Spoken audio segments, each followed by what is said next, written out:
Bonsoir. Bonsoir, chers internautes. Bonsoir, chers compatriotes. Bonsoir, peuple congolais. Connectez-vous. Merci à vous, chers internautes, vous qui venez de vous connecter. Merci à vous.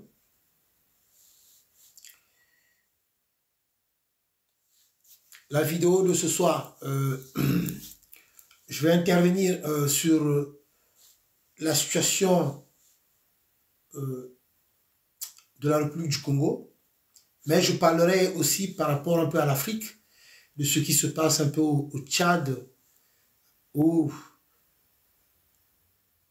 les élections encore qui ont été truquées. C'est triste de voir que les gens se cramponnent au pouvoir, et tout en rappelant bien que le fils d'Idriss Déby avait été imposé par la France. Bonsoir à vous, bonsoir. Donc, la vidéo de ce soir, je parlerai aussi sur la venue du président gabonais, ici en France. Donc, je parlerai sur la situation en République du Congo par rapport à nos histoires, à nos problèmes de terre, et surtout au positionnement, que ce soit de l'Église catholique. Mais il n'y a pas que l'Église catholique, il y a bien aussi l'Église évangélique et les églises de réveil. Donc, tout le monde est concerné pour le problème de nos terres. Donc, voilà les points que je vais aborder au cours de cette vidéo. Alors, je voulais d'abord commencer sur la visite du président gabonais ici en France, ce qui m'a largement touché. Bonsoir, maman Marie-Jeanne.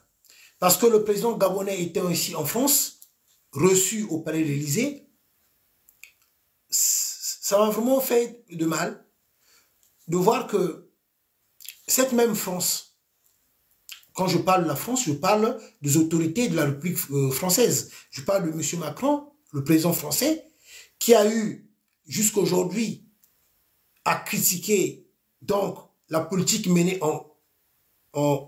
du côté du Burkina Faso, que ce soit du côté du Mali, que ce soit du côté du Niger, en appelant ces présidents des putschistes, de ne pas reconnaître le pouvoir du président burkinabé, du président malien et du président du Niger. C'est regrettable parce que ça montre bien que la France a toujours favorisé certains coups d'État à leur profit en Afrique, mais d'autres coups d'État qui ne sont pas au profit de la France, ces coups d'État-là, les Français les dénoncent. Donc, le président du Gabon, qui a été reçu à l'Élysée, ce n'est pas par un coup d'État qu'il est arrivé au pouvoir. Par contre, le coup d'État du président gabonais, ça ne pose pas de problème à la France. Ça ne dérange pas la France. Ça, par contre, non, la France est contente, la France applaudit. Le coup d'État au Mali, là aussi pareil, comme ça ne va pas dans le sens de la France, là, les Français ne sont pas d'accord, on le traite de putschiste, le président malien. Le coup d'État au Niger, comme ça ne va pas aussi dans le sens de la France, voilà que les Français sont contre. Là-bas aussi, pareil, le président du Niger, on le traite de putschiste. Mais le président gabonais, que vous avez reçu ici à l'Élysée, n'est-il pas un putschiste?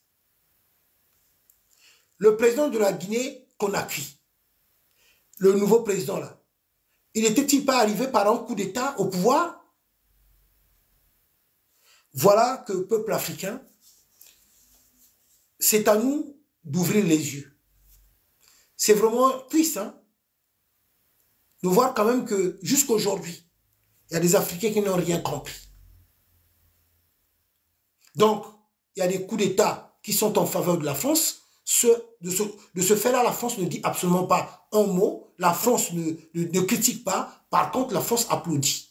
Et la France se met là, la France ne dit absolument pas un mot. La France ne critique pas. Par contre, la France applaudit.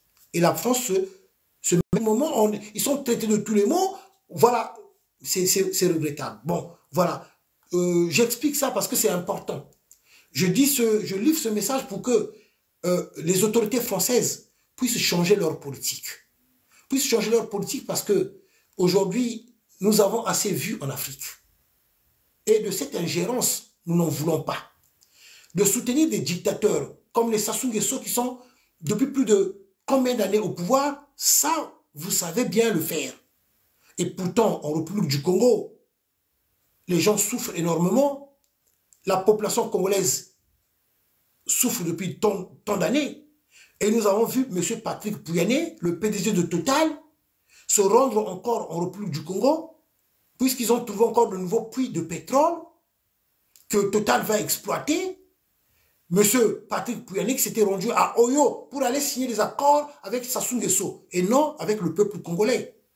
Donc, l'argent va encore rentrer dans les caisses de Total, dans les caisses de l'État français, toujours au détriment du peuple congolais, puisque l'argent du pétrole ne sert qu'à Sassou Nguesso et à la France.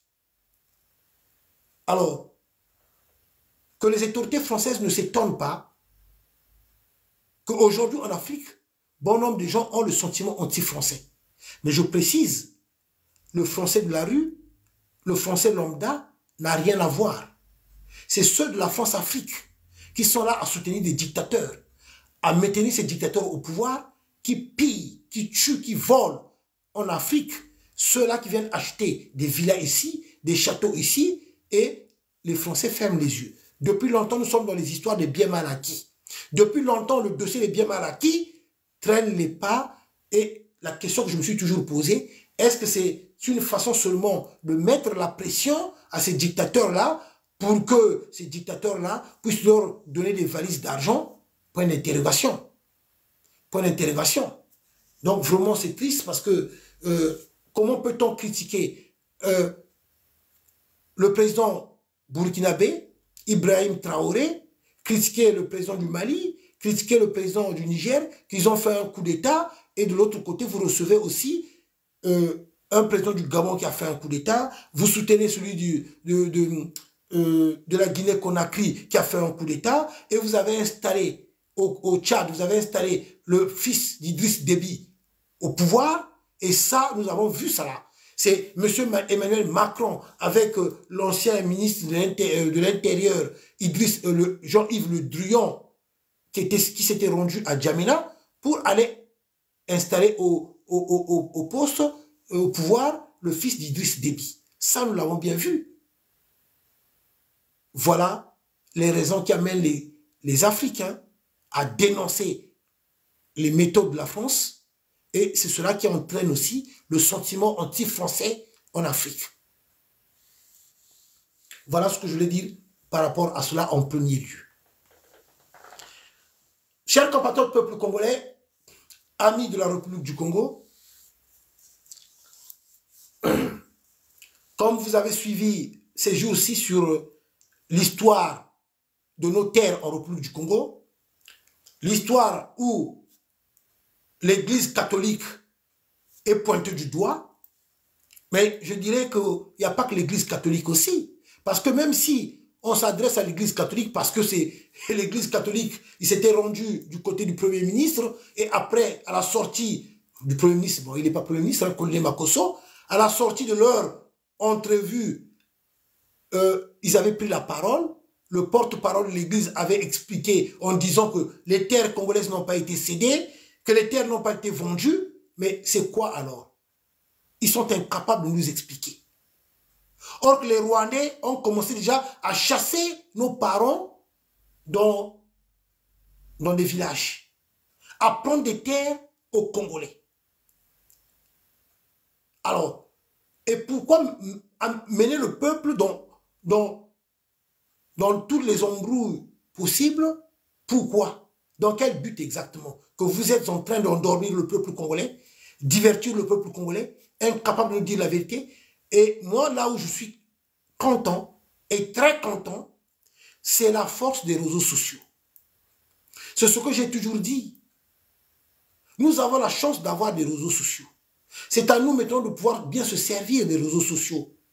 Imaginez-vous que s'il n'y avait pas de réseaux sociaux, en République du Congo, beaucoup de choses, avant les réseaux sociaux, beaucoup de choses se passaient dans notre pays, où bon nombre des Congolais n'étaient pas au courant. Donc, s'il n'y avait pas de réseaux sociaux, cette histoire de terre allait passer comme une lettre à la poste. Moi, je suis content que nous avons la chance d'avoir des réseaux sociaux. C'est pour ça que j'ai toujours demandé à mes compatriotes de bien se servir des réseaux sociaux. Au lieu qu'on vienne parler des choses qui n'ont ni tête ni queue, au lieu qu'on vienne montrer des choses qui n'ont pas de valeur, dire des choses qui n'ont pas d'importance, nous avons la chance d'avoir des réseaux sociaux. Voilà maintenant que nous, Africains, nous, Congolais, avec la chance que nous avons des réseaux sociaux, passons des bons messages. Donc, l'histoire de nos terres, que Sassou a cédé aux Rwandais, regardez la réaction. Ça veut dire que le message arrive à bon port. Ça veut dire que le message arrive bien à ces personnes-là. Tout le monde est sorti. Pourquoi les évêques, l'église catholique est sortie? Pourquoi? C'est ce que je veux rappeler. Moi, ce que je reproche à l'église catholique congolaise, aux prêtres congolais, ce que je reproche, je suis congolais, j'ai le droit de dire quand ça ne va pas, j'ai le droit de ne pas être d'accord. Je ne suis pas un aveugle ou je ne suis pas un fanatique comme certaines personnes qui ne veulent pas voir, reconnaître, qui ne veulent pas voir la vérité en face, qui ne veulent pas reconnaître que oui, il y a eu erreur de la part des hommes de soi-disant église, des hommes de Dieu, que ça, c'est pas normal. Moi, je ne suis pas de ceux-là. Je suis un humain créé par Dieu. J'ai aussi ma vision, j'ai aussi ma façon de voir les choses, je l'exprime. Je ne suis pas d'accord. Sur plusieurs points, je ne suis pas d'accord sur le fait que d'abord, quand Sassou avait reçu Paul Kagame, avec son fils Denis Christophe Sassou Nguesso, les photos que nous avons vues, j'ai ces photos-là. Nous avons vu ces vidéos-là. Quand ils faisaient leur deal, leur micmac, pour l'histoire de nos terres, est-ce qu'il y avait des représentants de l'église catholique congolaise? C'est une question que je vous pose. Nous avons bien vu qu'il n'y avait pas de représentants de l'église catholique congolaise. Nous avons bien vu que c'était Sassou et son fils et Paul Kagame. Et maintenant que, aujourd'hui, ça tourne mal pour eux, parce qu'ils sont bien rendus compte que cette histoire des terres est si grave, tellement grave, ça relève de la haute trahison. Cette histoire des terres est tellement grave que cette histoire de terre, ils ont bien compris, ça va amener à la chute de Sassou Nguesso et à la chute du régime Sassou Nguesso. Cette histoire des terres, tout le monde est remonté, tout le monde est révolté, et quand ils se sont rendus compte de cette histoire-là, voilà que maintenant, ils sont partis appeler l'église catholique congolaise pour s'asseoir. C'est pour que l'église catholique congolaise puisse avoir un message de paix, d'adoucir, de calmer le peuple. Mais c'est ça le rôle, c'est ça leur stratégie. Maintenant, à la sortie de leur réunion, c'est là où vous avez vu ce fameux prêtre-là, ou évêque, qui avait pris la parole. Ce fameux prêtre-là, ou évêque, qui avait pris la parole. Donc je ne suis pas d'accord sur plusieurs points. Sassou, quand il avait reçu Paul Kagame, son fils, et Denis Christophe, il n'y avait pas l'église catholique. Maintenant, pourquoi vous, les hommes de l'église, pourquoi vous vous impliquez? Pourquoi vous vous impliquez et pourquoi vous venez prendre position maintenant? Est-ce qu'au départ de cette histoire-là, vous étiez là? Je vous pose des questions. Et de la même manière, je pose des questions à ceux qui vous soutiennent, à ces fanatiques idiots. Je dis bien à ces fanatiques idiots qui sont là à soutenir la bêtise, qui sont là à encourager des erreurs qui sont aussi graves. La terre, on ne rigole pas. La terre est sacrée. Je dis bien, vous êtes des fanatiques idiots. Moi, monsieur Nitou, je suis du bon côté, du côté du peuple, du côté de ceux-là qui défendent leur terre. La terre est sacrée. Vous, vous êtes du mauvais côté.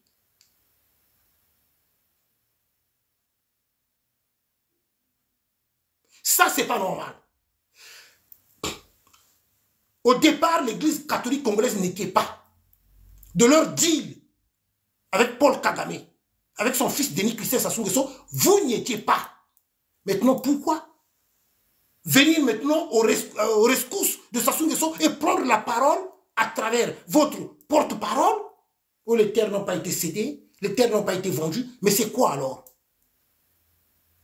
Et quand les gens vous pointent du doigt, ça devient mauvais. Faut pas qu'on vous pointe du doigt.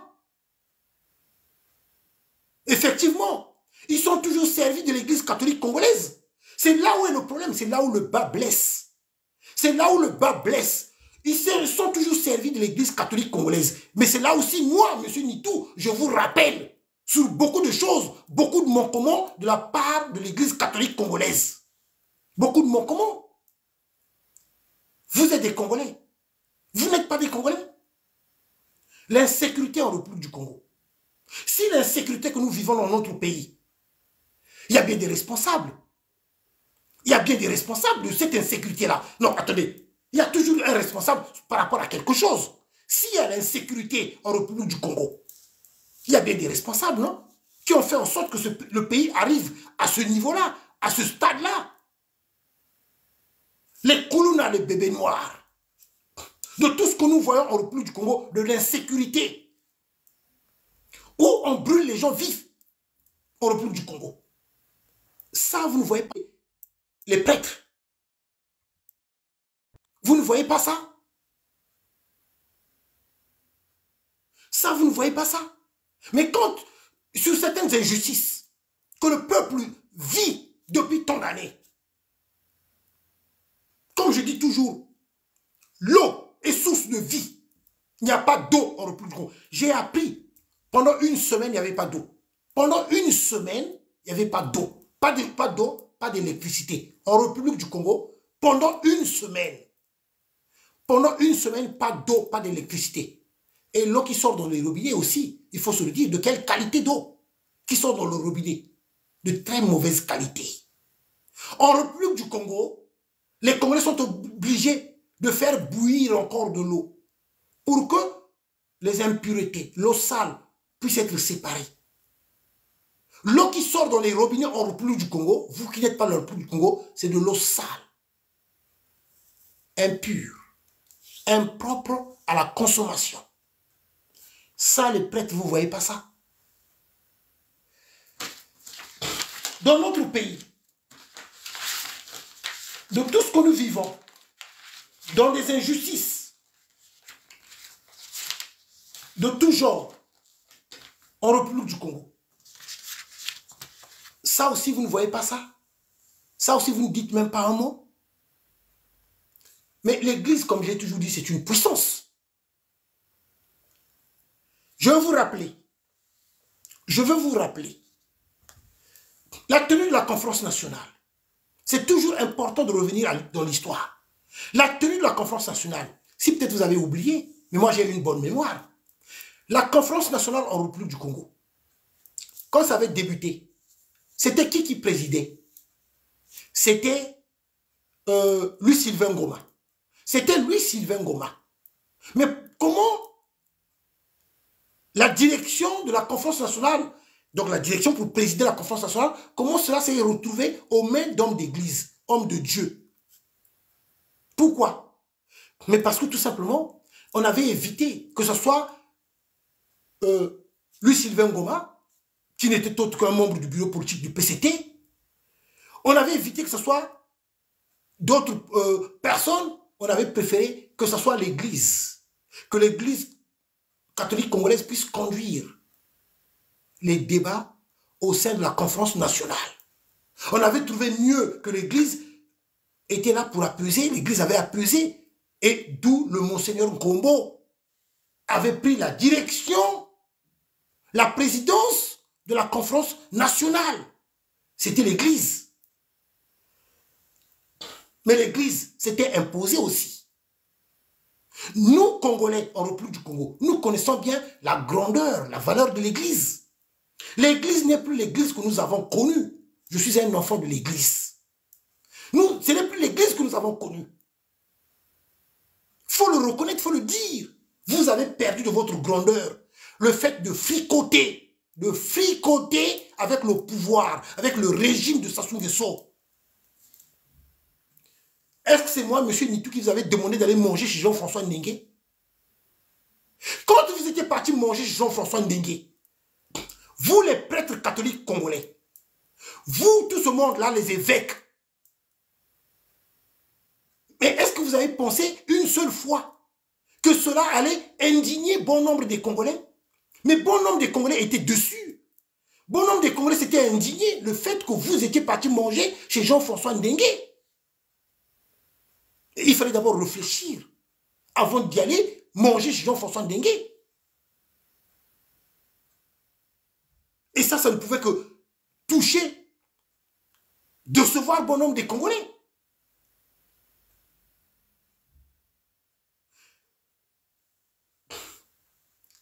L'église catholique congolaise, parce que l'église c'est une force. Mais quand on s'adresse à l'église catholique congolaise, ça ne veut pas dire que l'église évangélique, on vous oublie, vous êtes aussi des Congolais. L'église protestante, on ne vous oublie pas, vous êtes aussi des Congolais. Les églises de réveil, vous êtes concernés, vous êtes tous concernés. Regardez, pourquoi on vous critique? C'est votre fricotage avec le pouvoir de Sassou. Regardez vous-même. Regardez. Regardez l'église catholique congolaise. Là, vous avez à Bagna. Voilà à Bagna un prêtre qui est au service de qui? De Sassou Nguesso. Celui-là qui célèbre les messes à Oyo, dans l'église dédite Sassou Nguesso. Il faut le dire, pour ceux qui ne le savent pas, Sassou avait construit l'église à Oyo, donc l'église baptisée au nom de Edith Sassou Nguesso. Voilà le prêtre attitré de l'église catholique congolaise à Oyo, monsieur Abania. L'église, voilà l'image de l'église catholique congolaise.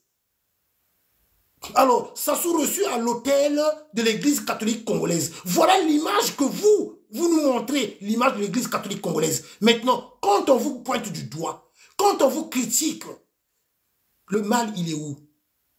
Il n'y a rien de mal. Sauf seulement des fanatiques idiots qui ne veulent pas entendre la vérité.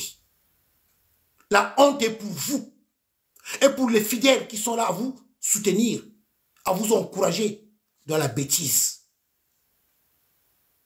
Je suis un enfant de l'église catholique congolaise. J'ai le droit d'interpeller les évêques congolais. J'ai le droit de dénoncer. J'ai le droit de le dire. Que ça vous plaise, que ça ne vous plaise pas. Que ça ne plaise pas à vos fanatiques idiots. Je répète encore, je suis un enfant de l'église catholique congolaise. Je partais au catéchisme. Je partais à l'église. Voilà. Quand vous recevez Sassou Nguesso à l'hôtel de l'église catholique congolaise, avec le Monseigneur Abania, regardez-moi, Monseigneur Abania qui est devenu presque le prêtre de Oyo. C'est lui qui est là à célébrer les messes quand Sassou Nguesso est là. Voilà l'image de l'église catholique congolaise. Ne vous étonnez pas qu'on vous pointe du doigt. L'histoire des terres est sacrée. La terre, on ne rigole pas. J'aurais bien voulu, de mon point de vue personnel, Sadiq, au moment où vous étiez parti rencontrer Colonel Makosso, il ne fallait même pas faire votre déclaration. Il ne fallait même pas dire un mot. C'était plutôt préférable. Mais le fait que votre porte-parole avait pris la parole pour venir dire que les terres n'ont pas été cédées aux Rwandais, que les terres congolaises n'ont pas été vendues aux Rwandais. Mais c'est quoi alors? Vous dites que vous n'avez pas lu le document, mais soit disons que les accords n'ont pas été ratifiés. soit disant que les accords n'ont pas été ratifiés.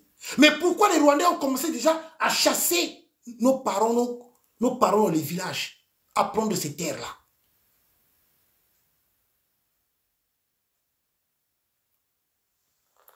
C'est grave. Hein? Écoutez, un prêtre de l'église catholique de la RDC. Voilà ce que moi j'apprécie. Écoutez vous-même de ce qu'il disait. Un prêtre de l'église catholique de la RDC. Écoutez. Était toujours là pour dire aux hommes au pouvoir de devenir meilleurs. Le cardinal Malula l'a fait contre Mobutu. Le cardinal Echao, le cardinal Mosengo l'ont fait contre les Kabila. Et aujourd'hui, c'est normal que le cardinal Ambongo les fasse contre Fachi. Ce n'est pas parce que Fachi est de chez nous que l'Église doit changer. L'Église doit jouer son rôle. Normalement, l'Église doit être toujours dans l'opposition au nom du bien du peuple. Amen. L'Église ne peut pas être au pouvoir. L'Église est toujours dans l'opposition pour dire à ceux qui sont dans le pouvoir, faites mieux. Vous avez fait bien, ok, mais faites mieux. Oh, ici, vous ne faites rien. C'est ça le rôle de l'Église. L'Église est toujours du côté des faibles, du côté des petits. Et ça ne va pas changer aujourd'hui. Parce que vous oubliez l'avenir. Demain, après-demain, Fachi ne sera plus au pouvoir. Vous êtes quelqu'un d'autre qui sera au pouvoir. Vous demanderez quoi au cardinal de l'époque, de ce temps-là? Vous lui demanderez quoi? De soutenir. Hein? L'autre là qui sera au pouvoir, après 10 ans, après 20 ans. Pensons à l'avenir. Pensons à l'avenir. L'Église doit jouer son rôle. Interpeller le pouvoir. Poser des questions aux gens du pouvoir. Et les secouer. C'est ça le rôle de l'Église. Parce que s'ils ne sont pas secoués, ils ne feront rien. Amen. Ils ne feront rien. Je vous le répète, ils ne feront. Il faut les secouer. Le pouvoir politique est en lui-même corrupteur. Il corrompt. C'est-à-dire que quelqu'un peut être animé de bonne foi, mais quand il est là, le pouvoir peut le corrompre. Alors l'Église est là, comme le coq du memento, pour dire à ceux qui sont au pouvoir, Cocorico! Souvenez-vous de vos promesses électorales. Cocorico! Vous avez dit, vous mangerez et vous vous rassasierez. Nous ne nous sommes pas encore rassasiés. On n'a même pas encore mangé. Bon. Ça, c'est un prêtre de l'église catholique de la RDC. Mais nous savons bien, nous n'avons pas oublié le rôle que l'église catholique de la RDC, l'église catholique de la RDC a joué pendant pas mal d'années. Mais je vais repartir en arrière dans l'histoire un peu de la RDC, du Zaïre à l'époque. Le cardinal Malula, le peu de l'histoire que je connais, mais le cardinal Malula était tout le temps en désaccord avec Mobutu. Le cardinal Malula était tout le temps en désaccord avec la politique de Mobutu. C'est pour cela qu'il avait souvent des problèmes, le cardinal Malula. Le cardinal Malula rappelait à Mobutu que ça, c'est pas normal, ça, c'est pas normal, c'est pas comme ça, c'est pas comme ça. Vous avez oublié le discours de Mobutu? Une fois, Mobutu avait tenu un discours où il disait que l'Église doit s'occuper de ce qui est de l'Église, que la politique, c'est la politique. Parce que Mobutu trouvait qu'il y avait l'ingérence.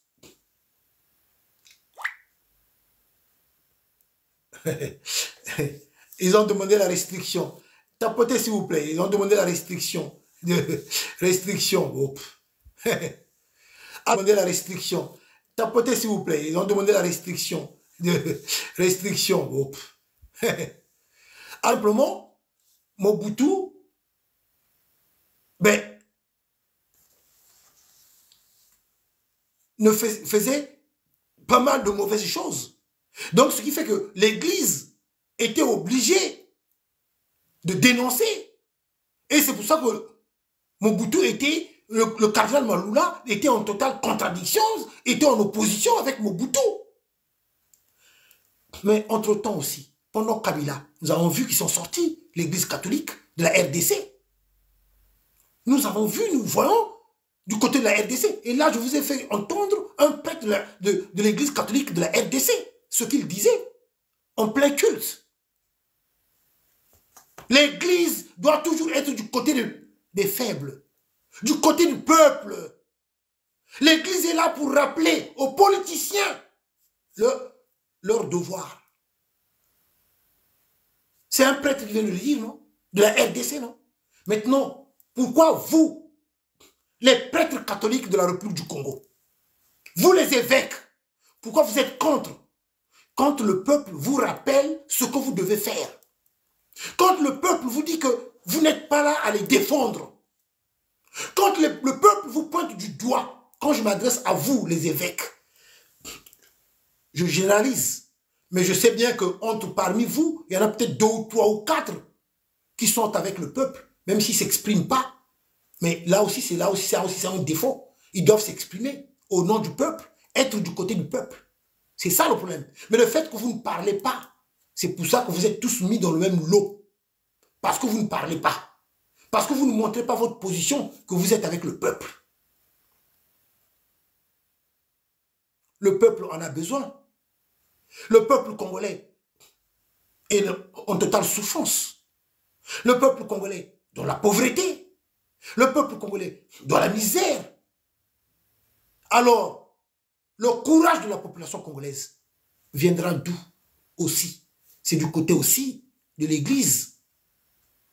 Mais vous, les hommes de Dieu, soi-disant hommes de Dieu, hommes d'église, quand vous êtes là maintenant à tourner le dos à cette même population-là, là, il y a problème. Je rappelle que vous êtes des Congolais. Et ça, c'est l'histoire de terre. Je dis bien, il y a une grande différence entre les débats politiques et défendre la terre. Vous êtes Congolais, la terre congolaise, c'est votre terre aussi. Et la terre est sacrée. Donc, ça concerne tous les Congolais. Aux cadres, moins cadres, aux intellectuels, ne pas intellectuel, qui n'est pas intellectuel, prêtre, qui n'est pas prêtre, croyant, qui n'est pas croyant, c'est un problème qui concerne tous les Congolais. Le problème de nos terres.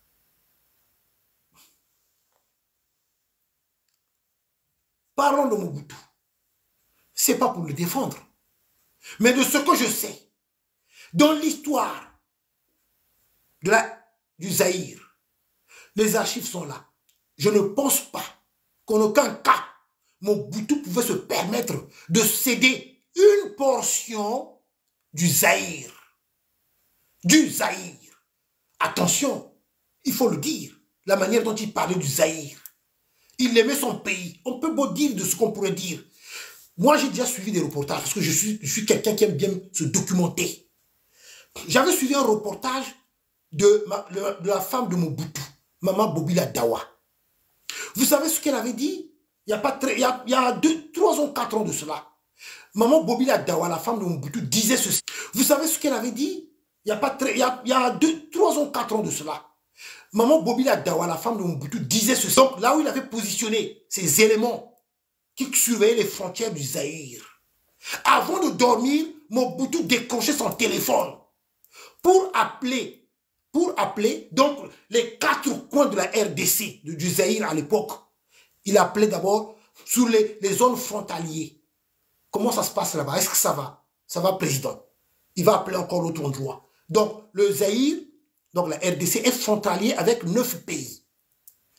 Le Zaïre, donc la RDC, est frontalier avec 9 pays. Donc, Mobutu appelait ces différentes frontières, les 9, avant de dormir.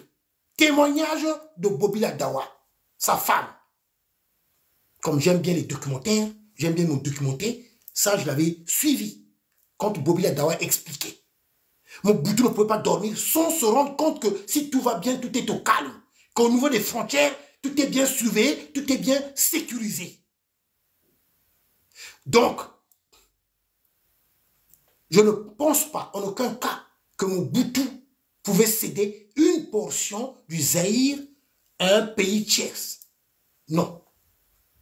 Alors, la terre qui est sacrée, si sacrée, et que nous les Congolais, on va accepter que Sassou Nguesso puisse prendre nos terres, les donner aux Rwandais.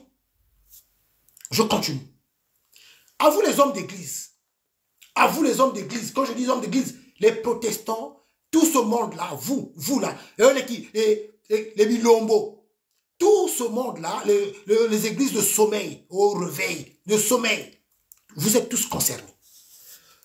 La question que je vous demande de poser à Sassou Nguesso, bonsoir à ceux-là que je n'ai pas salué, bonsoir. Posez la question à Sassou Nguesso, comment ça se fait qu'il a seulement cédé les terres du sud au Rwandais? Je vais m'expliquer après. Et pourtant, là aussi, quand vous étiez avec Colonel Makosso, qui n'est autre qu'un représentant de Sassou, mais vous, soi-disant hommes de Dieu, hommes d'église, vous les catholiques là, les évêques, mais il fallait leur poser la question. Pourquoi avoir cédé les terres du sud au Rwandais? Pourquoi? J'en parle, c'est pour une façon de dire ceci. C'est une façon de dire ceci. Toujours dans le cadre d'opposer les Congolais, dans toujours l'esprit diabolique et satanique, dans sa méchanceté, Sassou Nguesso a cédé les terres du sud au Rwandais. Comme j'avais expliqué dans d'autres vidéos à plusieurs reprises, il n'a pas cédé les terres au nord, parce que pour lui, dans ses calculs, pour qu'il puisse toujours bénéficier du soutien de nos frères, de nos sœurs du nord. Mais les terres du sud appartiennent aussi à nos frères du nord. Vous voyez comment il est mauvais? Toujours divisé pour mieux régner, opposer les Congolais. Les terres du nord, ce sont aussi nos terres. Les terres du sud sont aussi nos terres. Donc, ce sont nos terres à nous, Congolais. Donc, que ça succède les terres à Swanké, Bunji, Makwa, Dongo et Pena. Nous devons nous indigner, nous devons parler parce que ce sont nos terres. Et ça passe pas. Vous ne voyez pas la méchanceté, la haine. Vous ne voyez pas vraiment le mauvais côté, le danger que Sassou Nguesso a amené. Vous les prêtres catholiques congolais, vous les évêques, posez-lui la question. Mais pourquoi avoir cédé seulement les terres dans le sud? C'est pour que le sud puisse connaître des guerres interminables. Pour que le sud puisse connaître des tensions interminables. Pourquoi?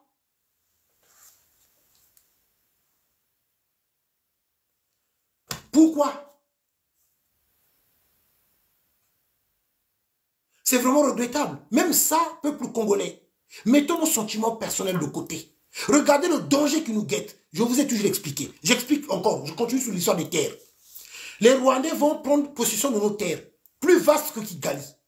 Mais les cimetières qu'ils vont trouver là-bas, ils vont casser ces cimetières. Ils n'ont pas de lien direct avec nos aïeux qui sont décédés. Donc ces cimetières-là seront cassés par des Rwandais, Tutsis.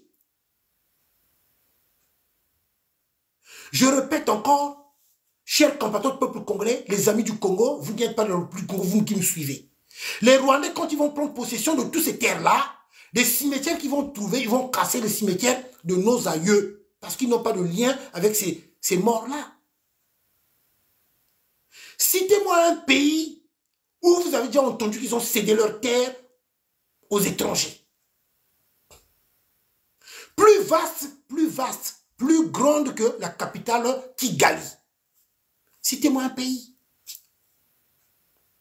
Félicitations à nos frères de la RDC qui tiennent tête jusqu'aujourd'hui à Kagame via par sa milice M23.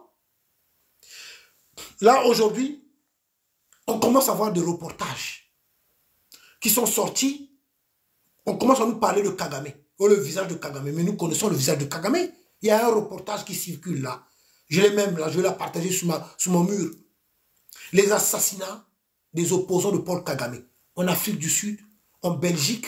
Je vous informe si vous ne le savez pas.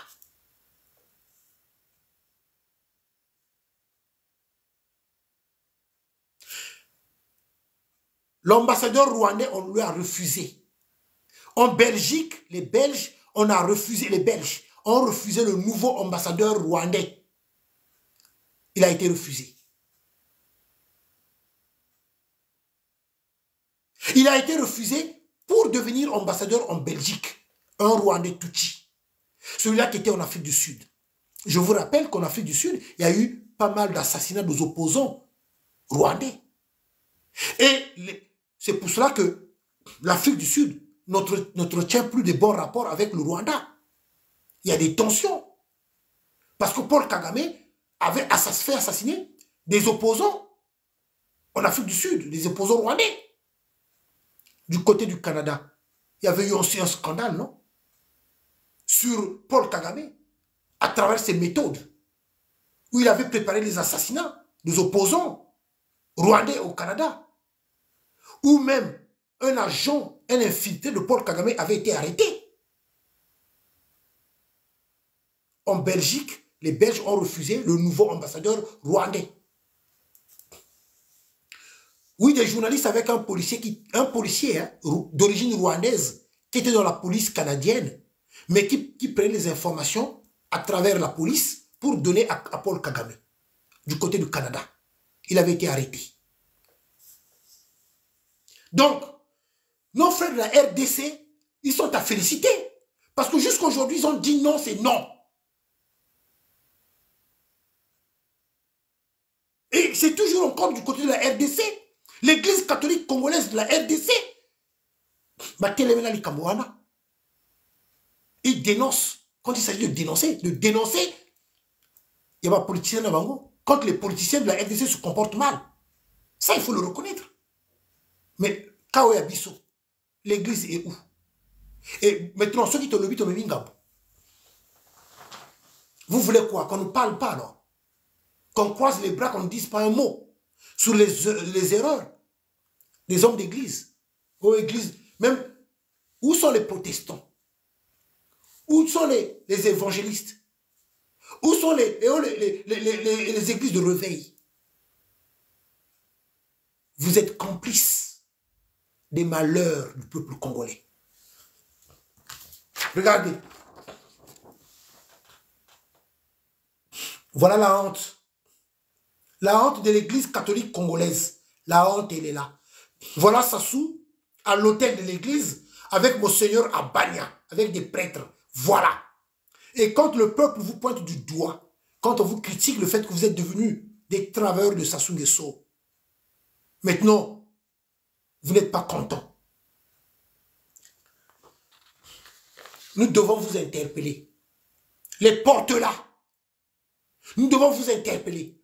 Tous ces évêques-là, dommage que je ne connais pas le nom de certains évêques, de certains prêtres catholiques congolais, nous devons vous interpeller. C'est tout à fait normal. Qu'on puisse vous pointer du doigt. Vous étiez parti manger chez Jean-François Ndengue, ce qui nous avait largement dessus. Là aussi, pareil. Là, vous êtes sorti de Chocoline Makosso, vous avez fait une déclaration qui a indigné bon nombre de Congolais. C'est malheureux, hein? C'est malheureux.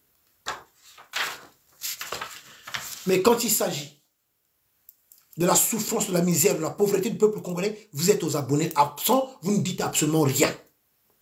L'insécurité au pays, le fait que, comme il Tumba Bato, Tumba Bato, au Congo c'est devenu la mode.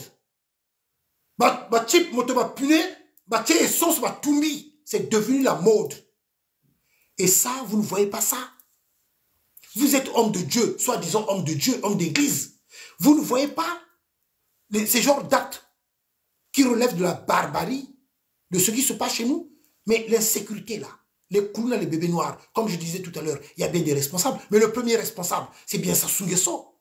Le premier responsable, c'est bien Sassou Nguesso qui en est le premier responsable. Sassou a failli en tout et pour tout sur toute la ligne. Sassou a failli. L'incompétence de Sassou. Le fait que Sassou a failli en tout et pour tout, vous allez dire que c'est la faute à qui? C'est la faute à qui? Vous allez dire que c'est la faute à Lissouba? Mais Lissouba n'est plus en vie. Vous allez dire que c'est la faute de Bernard Kolela, mais Bernard Kolela n'est plus en vie. Vous allez dire que c'est la faute de Tissé Tikaya, mais Tissé Tikaya n'est plus en vie. C'est la faute à qui? Vous allez chercher qui maintenant? Vous avez eu beaucoup d'argent. Autant d'argent. Avec tout ce que vous avez eu comme argent. Vous avez amélioré la vie des Congolais? Est-ce que vous avez apporté quelque chose de bien pour le peuple congolais? Pour un petit pays où nous ne sommes pas nombreux, avec tout l'argent que vous avez eu, avec tout ce que vous avez eu comme moyen, où il y avait tout le temps des excédents budgétaires. Vous avez fait quoi pour le peuple congolais? Et pendant tout ce temps-là, où vous avez eu beaucoup d'argent, vous n'avez rien fait pour la jeunesse congolaise. Et là, comme les jeunes commencent à se rebeller, à se révolter, et maintenant là, vous dites, oui, c'est l'année de la jeunesse. Oui, c'est l'année de la jeunesse.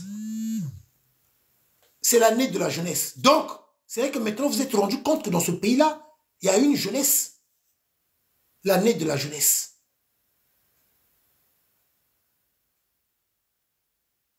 La jeunesse congolaise est laissée à l'abandon depuis longtemps. Et vous êtes là à embrouiller le peuple. Vous qui me suivez, regardez, l'église est sortie. Sassou a envoyé son perroquet, Thierry Mungala, venir faire son cinéma. C'est pour vous dire que le message arrive à bon port. Et croyez-moi de ce que je suis en train de vous dire, Sassou a peur. Vraiment peur. Il a énormément peur. Sassou, il a peur. Je peux vous le dire, croyez-moi, dans leur milieu, eux-mêmes, cette histoire de nos terres, il y en a ceux qui ne sont pas d'accord. Dans leur milieu, ils savent que l'acte qui a été posé est si grave, tellement grave. Peut-être que certaines personnes ne se rendent pas compte de la gravité de l'acte qui a été posé par Sassou. C'est si grave. L'histoire de nos terres. Je continue. Parlons de l'insécurité. L'histoire des Kouloula, des bébés noirs, des machettes au repli du Congo. Chers compatriotes du peuple congolais, je l'avais dit, je le redis encore. Vous devez comprendre que l'histoire là, c'est pas bon pour notre image. Où on brûle les gens vifs, on déverse l'essence, on brûle. C'est devenu la mode. Chaque jour, vous trouvez cela normal? Ça montre bien qu'il n'y a pas d'autorité dans ce pays-là. Mais comment la jeunesse est arrivée à ce niveau-là? Suivez-moi très attentivement. Nous sommes des Bantous. Nous, Congolais, en République du Congo, entre nous, on se connaît. Ce ne sont pas nos méthodes. Ce ne sont pas les méthodes, ce n'est pas de notre éducation. Ça ne fait pas partie de notre culture. Les histoires de prendre des machettes, de découper un être humain en morceaux. Ça, ce n'est pas de nous les Congolais. Ça ne fait pas partie de notre mentalité. Ce que je suis en train de dire, de décrire, c'est la vérité. Suivez-moi très attentivement.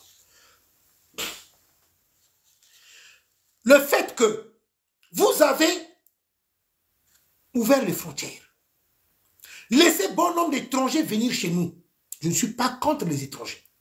Mais j'explique. J'ai d'abord dit ceci, que cela ne fait pas partie de notre mentalité. Vous avez ramené bon nombre des étrangers. Mais tous ces étrangers qui sont venus au République du Congo, ils sont venus avec leur mentalité. Ils sont venus avec leur éducation. Ils sont venus avec leur culture. Je répète encore, nous les Congolais, la République du Congo, ce n'est pas dans notre culture de prendre des machettes, de couper un être humain en morceaux. Ce n'est pas dans notre culture de mettre de l'essence brûler un humain vif. C'est ce que nous voyons au République du Congo, où les gens sont obligés de rentrer à 18 h chez eux. Parce qu'à 19 h, on va t'attraper, on va te couper en petits morceaux. Nous sommes nés dans ce pays-là. Nous avons grandi dans ce pays-là. Nous, on se promenait tard la nuit. On passait notre temps dans plusieurs endroits de Brazzaville. En vélo, 40 S aussi, on se promenait. Il n'y a pas de problème. Que tu sois à pied, tu quittes tel quartier, tu vas dans tel quartier, tard la nuit, il n'y a pas de souci. Tu vas te promener avec ta copine, tard la nuit, il n'y a pas de souci.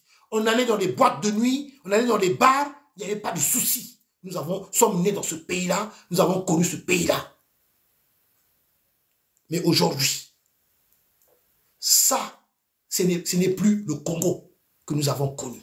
Ça, ce n'est pas la mentalité congolaise. Ce que nous voyons, qu'on coupe les gens avec des machettes, en morceaux, qu'on brûle des humains vifs comme ça, c'est pas de notre culture, c'est pas de notre mentalité, ça, c'est pas nous.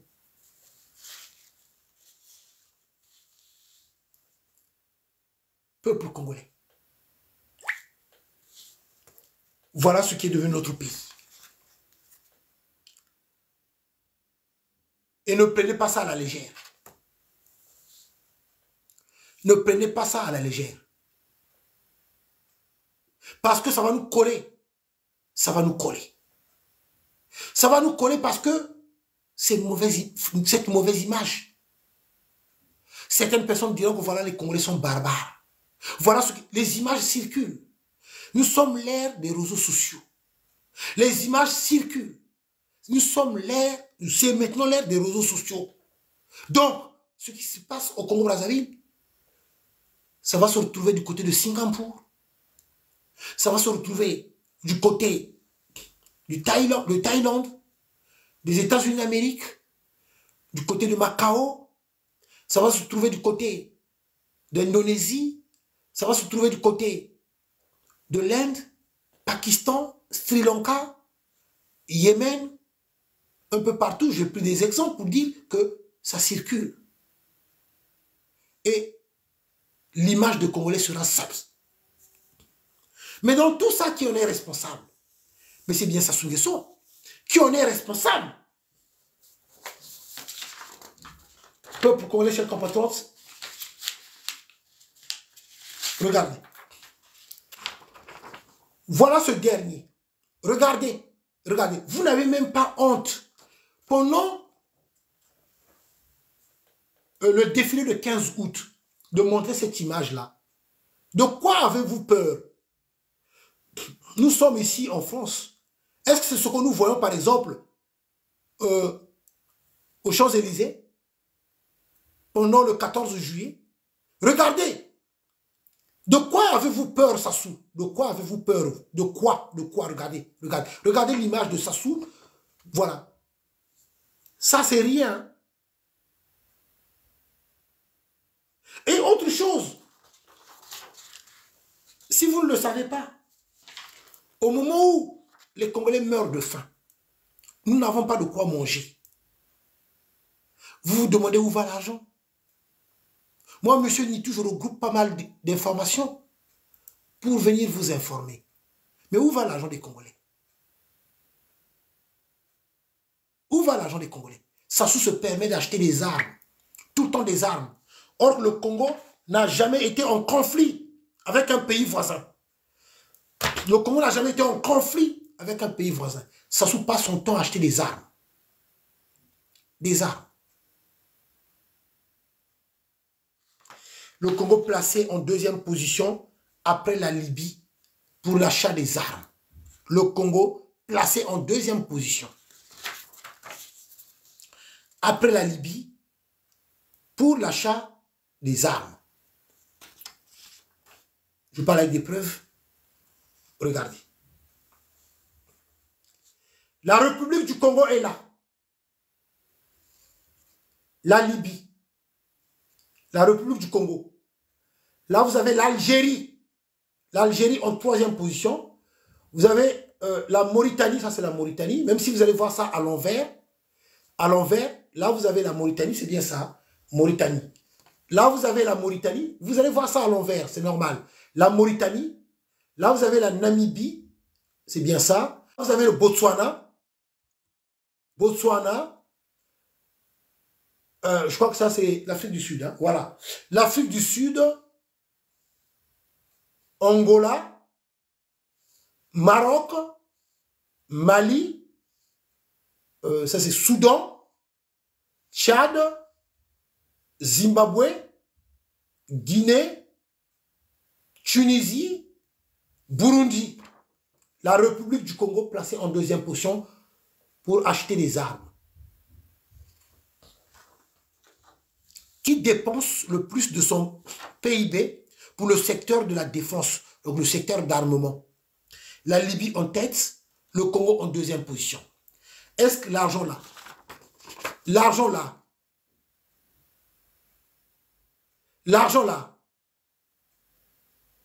on ne pouvait pas faire autre chose? On ne pouvait pas faire autre chose avec? On ne pouvait pas s'occuper. On ne pouvait pas s'occuper de la population. On ne pouvait pas s'occuper de ceux qui en ont besoin. Regardez. Allez dépenser autant d'argent pour acheter des armes. Et voilà la réalité en République du Congo pour les problèmes d'eau. Regardez ce que vit le peuple congolais. Regardez vous-même. Regardez.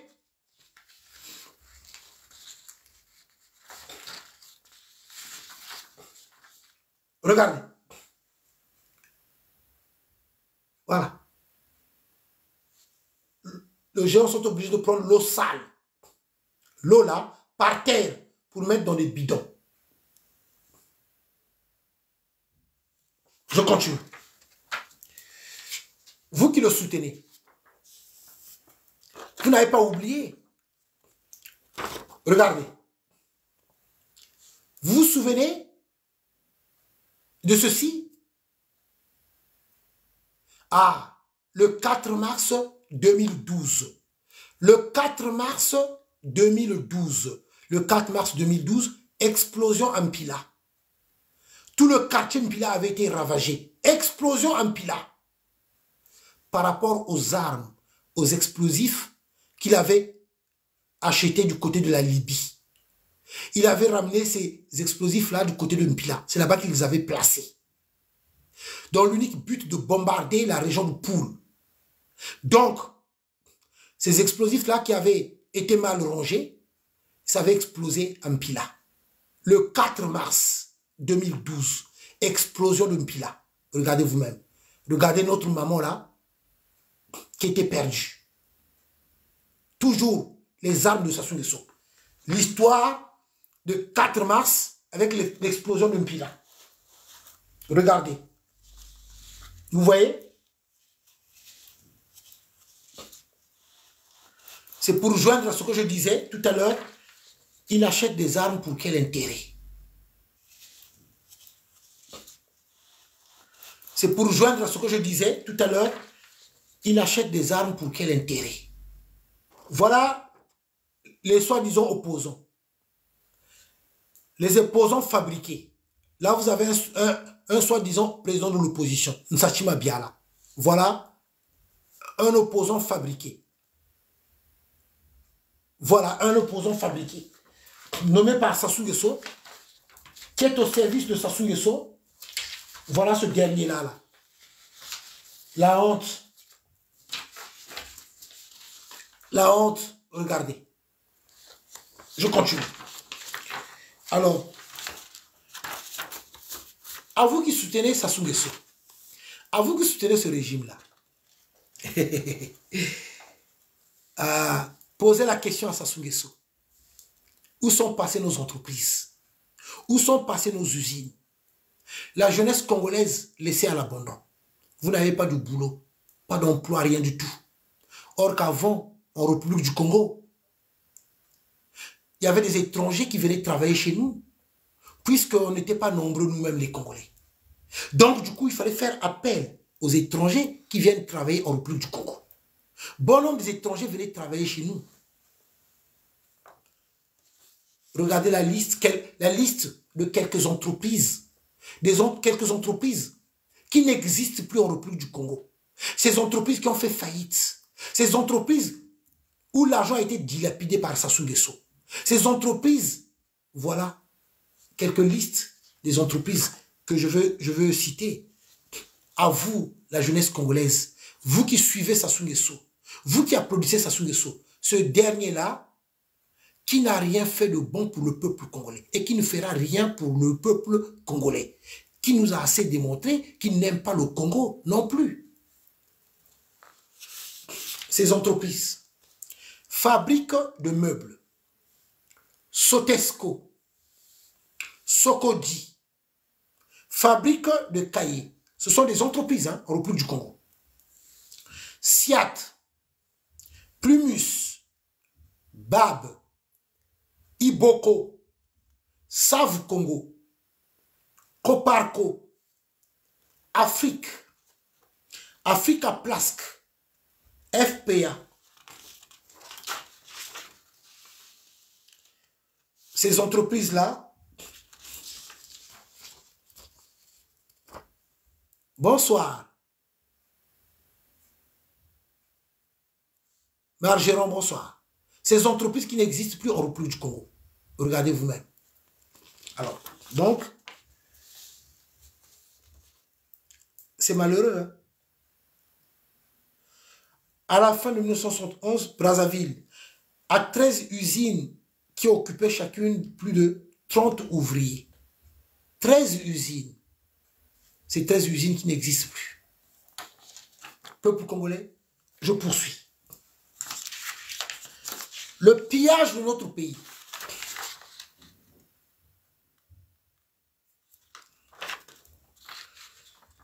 Tapotez s'il vous plaît, tapotez. Tapotez. Bonsoir. Et il y a un message que je reçu là. Je vous rappelle que la vidéo a été restreinte parce qu'ils ont dénoncé, donc il y a une restriction. Donc, tapotez. Regardez le pillage de notre pays. Regardez ces objets de valeur. Au moment où d'autres pays d'Afrique, ils font le nécessaire pour récupérer leurs statuettes,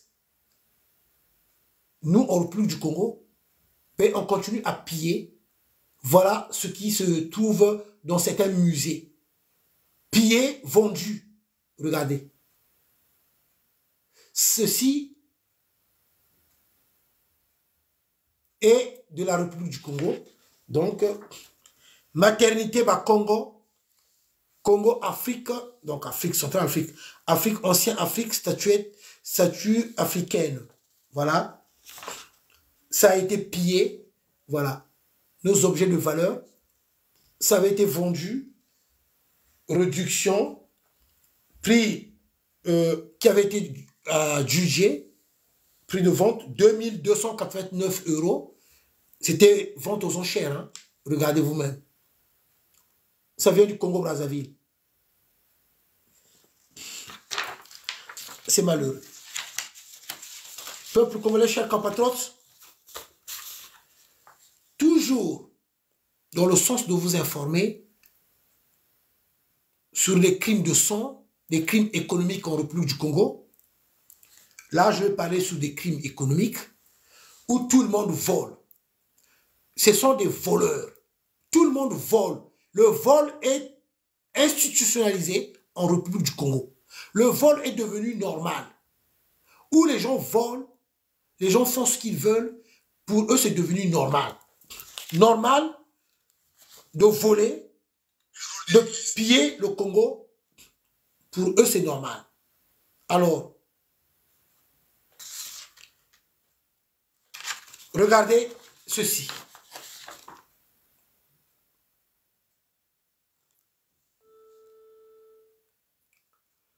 Vous voyez la photo?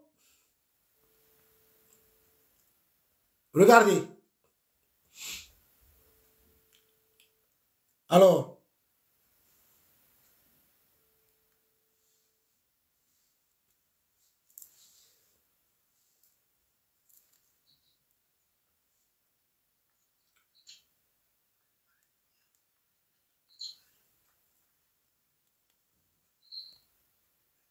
regardez la photo. Vous voyez la photo? Alors, c'est Philippe Mvwo.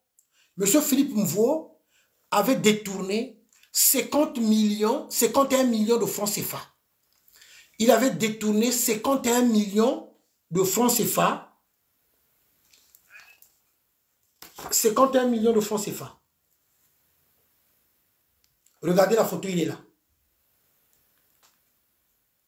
Il avait détourné 51 millions de francs CFA.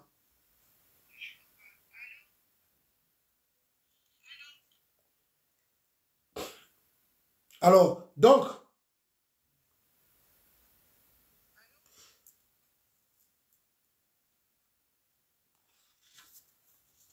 « 51 millions de francs CFA détournés par M. Philippe Vaux, travailleur du CSLC. C'était pendant le confinement qu'il avait détourné cet argent-là. 51 millions de francs CFA. Et ce monsieur n'a jamais été inquiété. Il n'a jamais été arrêté. Je veux faire lecture.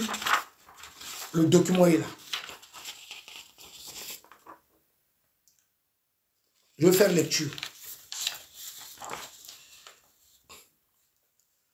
L'hyperproximité de Philippe Vaux avec Firmin Ayessa et Jean-Dominique Okemba pourrait expliquer les raisons pour lesquelles depuis Philippe Vaux a été nommé président du CSLC, il a proscrit ou suspendu un nombre record de journaux sous le prétexte fallacieux que leur contenu n'était pas professionnel ou carrément diffamatoire. Cependant, après enquête, il a été découvert que presque tous les journaux suspendus ou interdits l'étaient simplement parce qu'ils étaient considérés comme trop indépendants ou qu'ils publiaient des informations qui dénonçaient des membres influents du gouvernement et également des membres de la kleptocratie. Jean-Dominique Okemba, Denis Christelle Sassou Nguesso et tout le reste, voilà. Mais ce monsieur avait détourné 51 millions de francs CFA. Je mets ça de côté. Peuple congolais, chers compatriotes, toujours dans les injustices, en République du Congo, Sassou pille l'argent du pétrole, pille le sud pour aller embellir Oyo. Regardez la mairie de Oyo. Voilà la mairie de Oyo. Voilà la mairie de Oyo. Là, vous avez la mairie de Oyo. Vous voyez? Donc, il pille dans le Kouilou. Il prend l'argent du pétrole. Il va embellir Oyo. Mais tandis que le Kouilou, là où sort le pétrole, Pointe-Noire, capitale économique, il n'y a rien. Rien. Même pas d'université. Rien. Pointe-Noire qui ne ressemble même pas à l'image d'une capitale économique. Regardez vous-même. Maintenant, regardez. La nuit, comment Oyo est éclairé. Je dis bien la nuit. Regardez comment Oyo, je dis bien Oyo, est éclairé la nuit. Regardez. La photo est là. Ça, c'est Oyo. Bien éclairé la nuit. Vous voyez Oyo? Oyo, la nuit, c'est comme ça. Bien éclairé. Ça, c'est Oyo.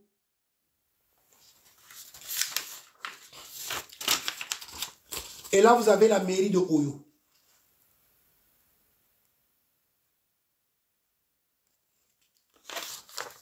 De telles injustices.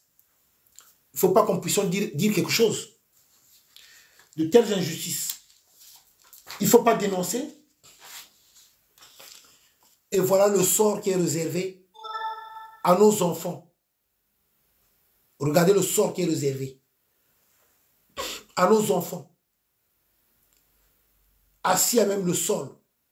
Même pas de banc. Plus de 350 élèves dans une classe publique. Voilà le sort qui est réservé à nos enfants. Alors, j'attends la photo qui m'a été promise par un Congolais qui a le souci du pays. Une photo de la villa de Sassou du côté du Brésil. Si vous ne le savez pas, Sassou a une grande villa du côté du Brésil. Quand j'ai appris toutes ces informations-là, j'étais vraiment écœuré.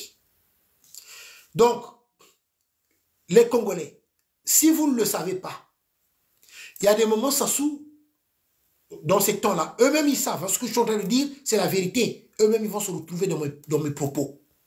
Il y a un moment donné, ils allaient souvent au Brésil.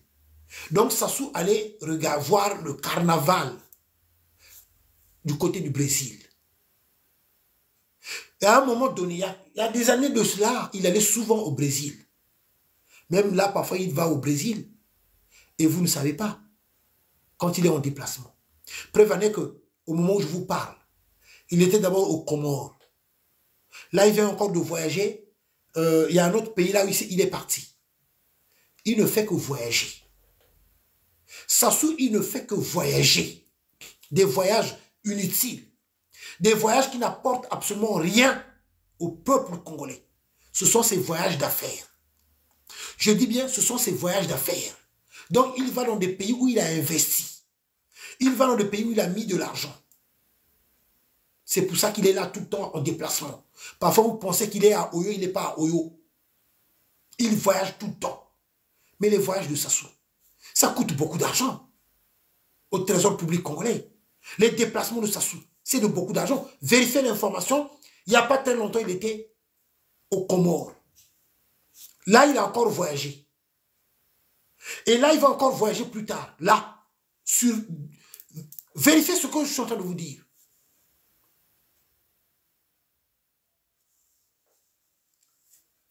Depuis longtemps, je le dis. Il n'est pas là pour l'intérêt de la population congolaise. Il n'est pas là pour notre intérêt, pour le bien du peuple congolais. Donc, j'attends la photo qui m'a été promise de la villa, une grande villa de Sassou du côté du Brésil.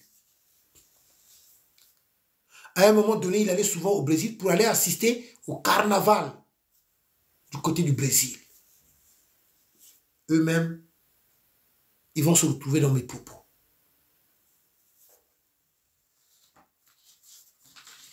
Et les Congolais souffrent. Les Congolais dans la pauvreté.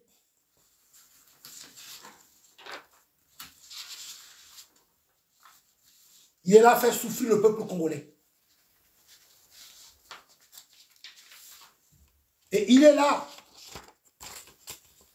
à bombarder les régions qui n'apprécient pas. Voilà. Pendant les bombardements de la région de Poul. Voilà.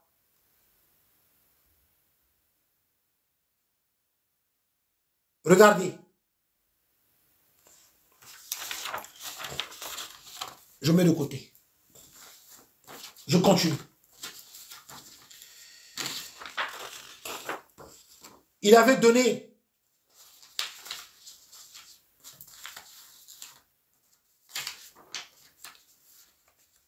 les permis d'extraction d'or en République du Congo chez les Chinois.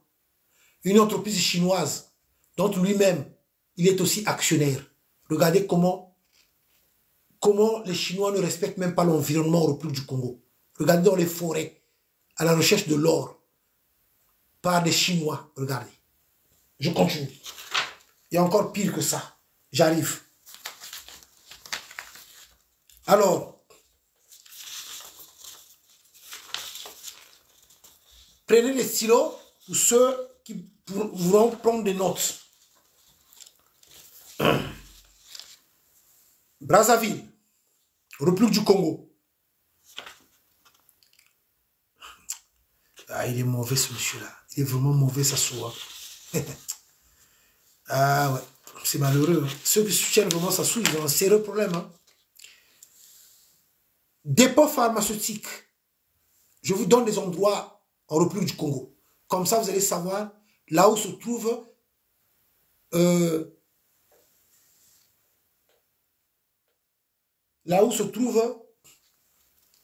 certaines entreprises qui appartiennent à Sassou.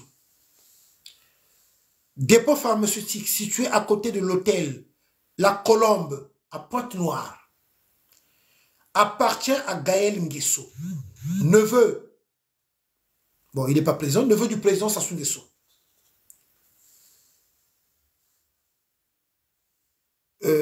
SAI, hein, l'entreprise dépôt. Congo Cruise, société de pêche gérée par Aris. 4 bateaux. Son siège se trouve dans la tour Mayombe. Elle appartient à Maurice Nguesso, grand frère du président Sassou Nguesso. Une villa de grand standing située à côté de la propriété de M. Chister Chikaya, en face des bureaux de Yoka Transit, appartient à Madame Lendongo Vicky. Service de l'industrie pétrolière, SIP, basé dans l'enceinte du port de Pointe-Noire et géré par M.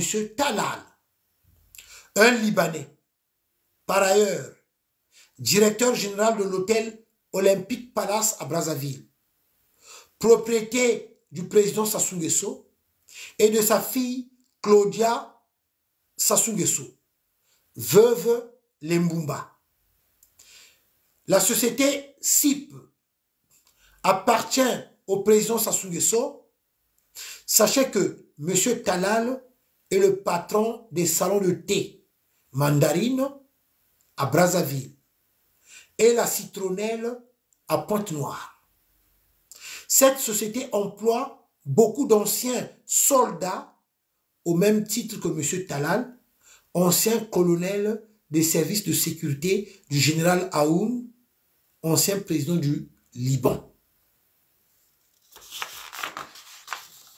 J'espère que vous me suivez très attentivement, chers compatriotes. Compagnie forestière équipée de 2 gros avions cargo gérés par M. Natalko, un ex-commandant de l'armée de l'air libanaise. D'après les informations rapportées à nos correspondants, ces avions assureraient le transport à Brazzaville de diamants en provenance de Wambo, en Angola, via le Cabinda. À Pointe-Noire, les diamants seraient stockés dans l'immeuble abritant le centre commercial du Kouilou, le Cèdre. Vous qui êtes en République du Congo, vous qui êtes plus précisément à Pointe-Noire, moi, M. Nitou, je reçois les informations, je vérifie, mais vous qui êtes là-bas, vous devez quand même connaître ces endroits-là que je suis en train de citer. Je suis en train de lire, les documents sont là. Cette compagnie appartient à Madame, donc, Edith Bongo, comme elle est décédée, maintenant gérée par son père, Denis Sassou Nguesso.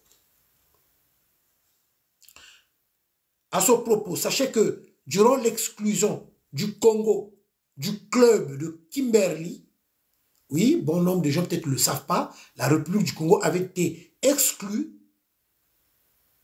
du club de Kimberley pour le vente de pierres précieuses illégales. D'où je vous avais déjà parlé que Sassou Nguesso vend du diamant congolais, de l'or, depuis longtemps. Et comme il n'y avait pas de traçabilité, la République du Congo avait été exclue du club de Kimberley pour des trafics de Denis Sassou Nguesso. Voilà. Je ne veux pas là des preuves, les documents sont là. Pour prendre le dernier document que je vais évoquer, nous sommes à la fin. Alors,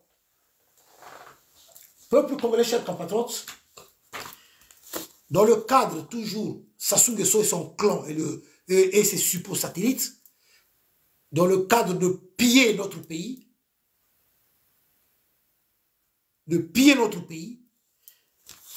ils avaient créé plusieurs entreprises. L'entreprise Évasion 2000.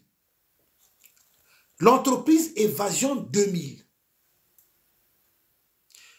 Cette entreprise qu'on avait octroyé des permis d'exploitation de diamants et de l'or en République du Congo. Cette entreprise n'est que l'entreprise de Sassou Nguesso.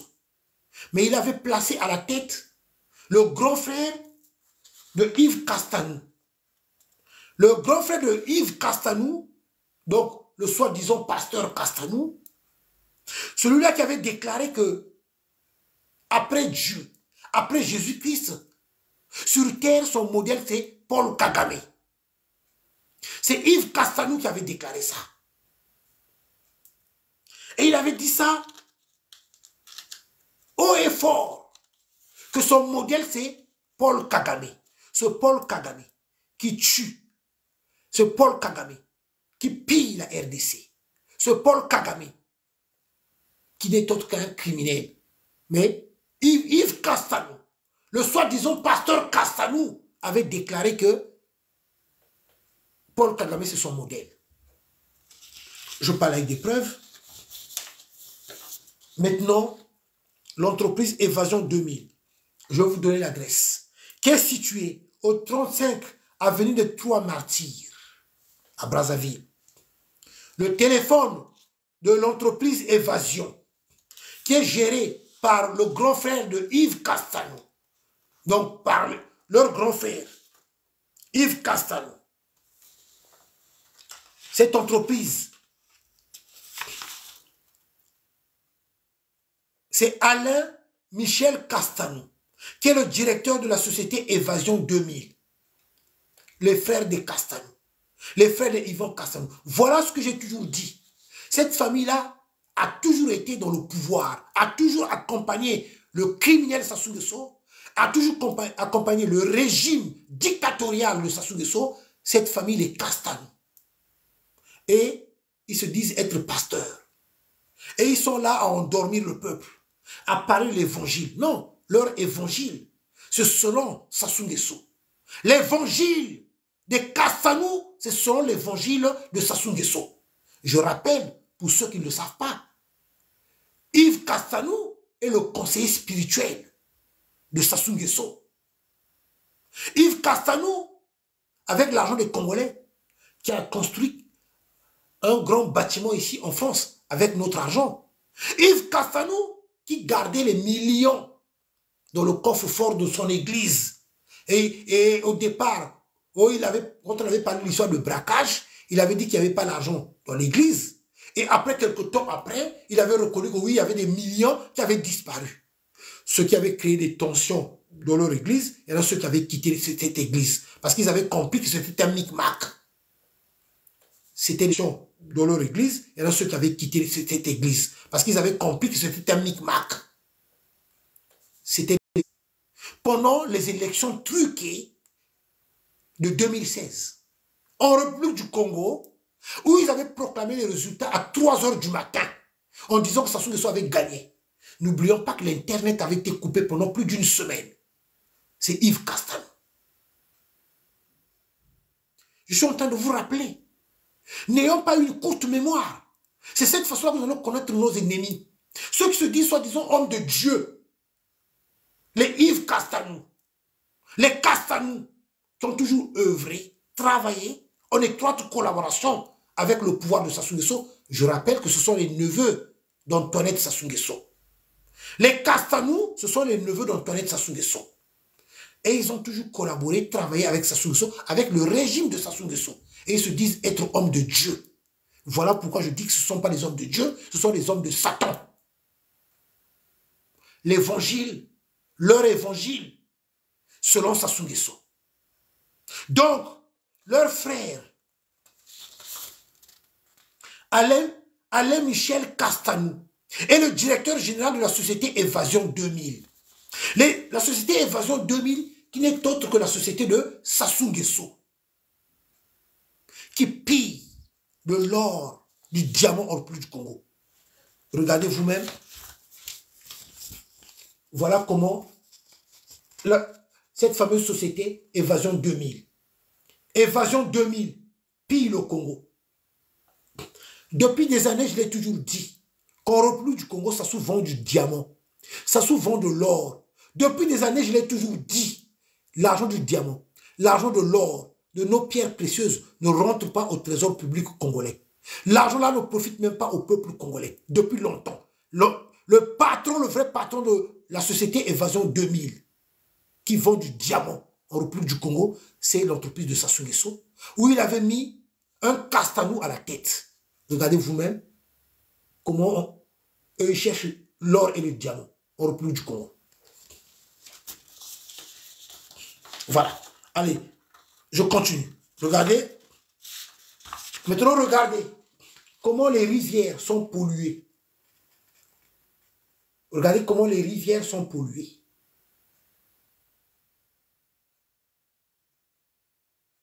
Regardez comment les rivières sont polluées.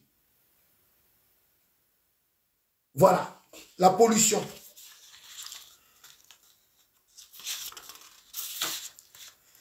Créée en 2018, Évasion 2000 est une société anonyme à responsabilité limitée de droit congolais qui développe un panel de services d'activité liés au développement du secteur minier. Minier. Moi, je parle avec des preuves. Donc, je vous montre, le document est là. Le document est là. Regardez. Évasion 2000. Le document que je viens de lire est là. C'est l'entreprise de Sassou Nguesso où il avait mis à la tête un Castanou. Évasion 2000. Cette entreprise-là, c'est pour vendre le diamant et l'or en République du Congo. L'argent que le peuple congolais ne voyait pas. L'argent qui ne rentre pas au trésor public congolais. Est-ce que cela est normal?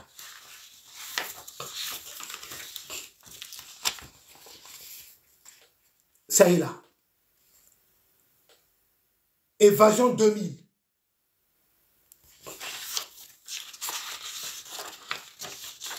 Arrêté 1504 du 19 avril 2022 portant attribution à la société Évasion 2000 d'une autorisation d'exploitation d'une mine pour la colombe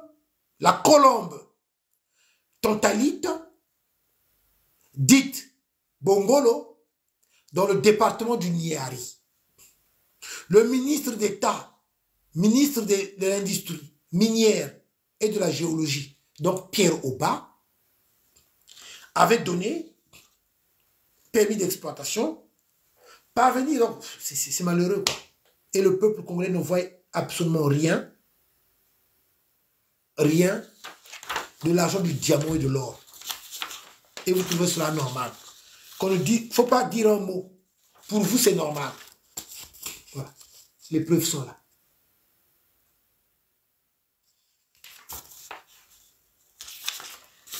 Voilà comment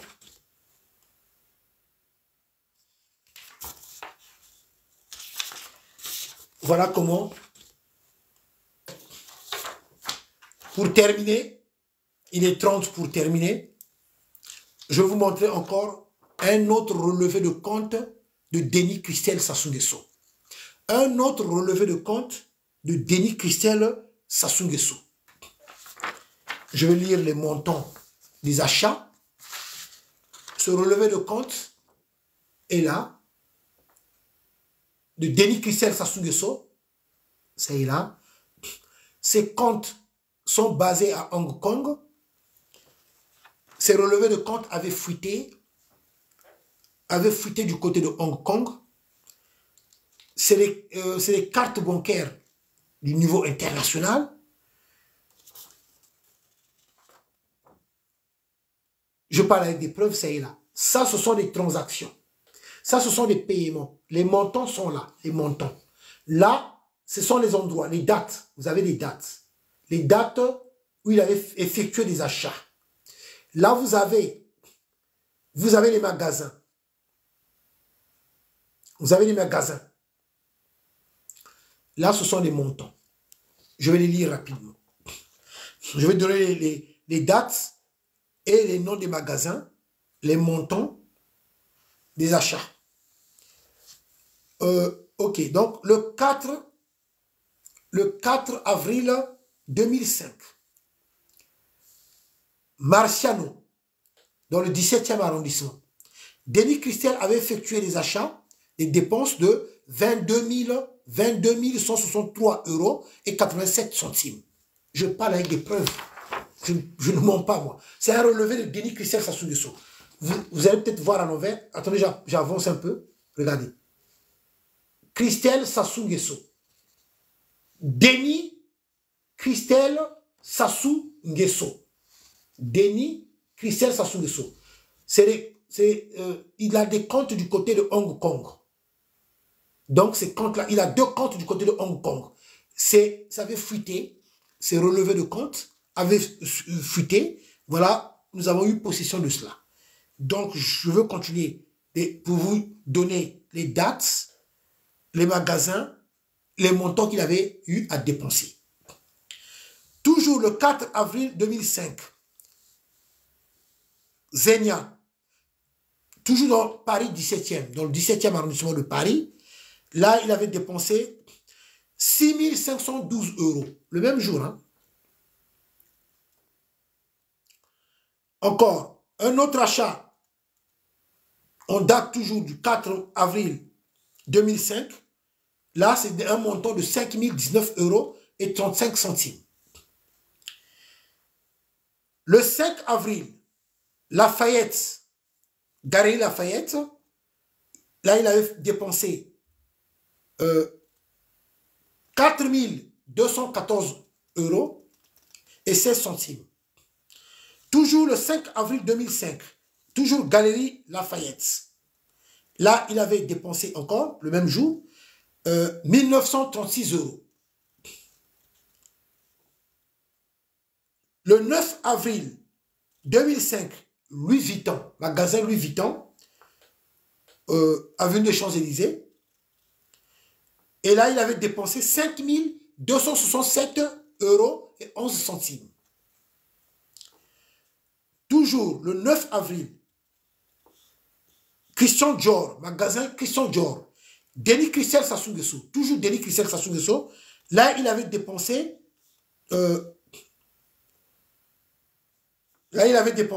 1922 € et 86 centimes. 3 mai 2005, finance intérêt. Là, il avait dépensé 1165 €. Ça y est là. Voilà. Le relevé de compte de Denis Christel Sassou Nguesso. Voilà. À travers l'un de ses comptes du côté de Hong Kong.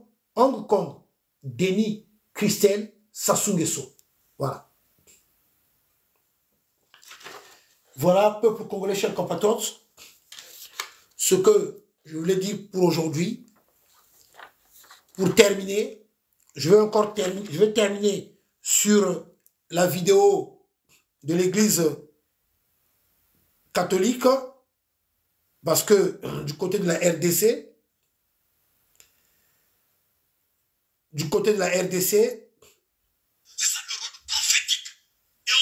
écoutez vous-même, écoutez.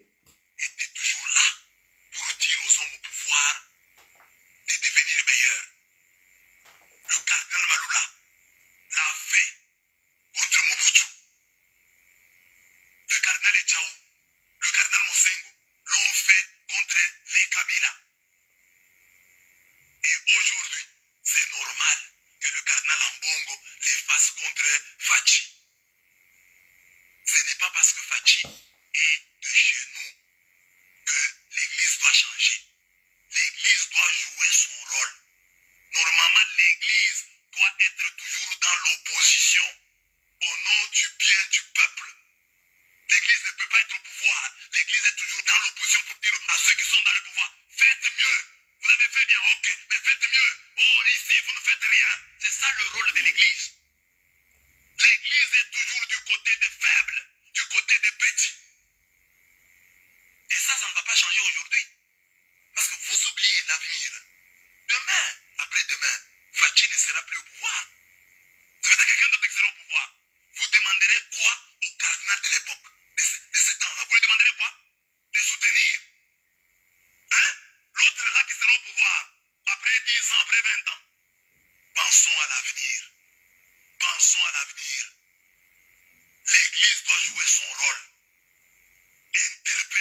seulement les pastorats devenaient politiciens. Non, moi je n'ai pas envie de devenir politicien.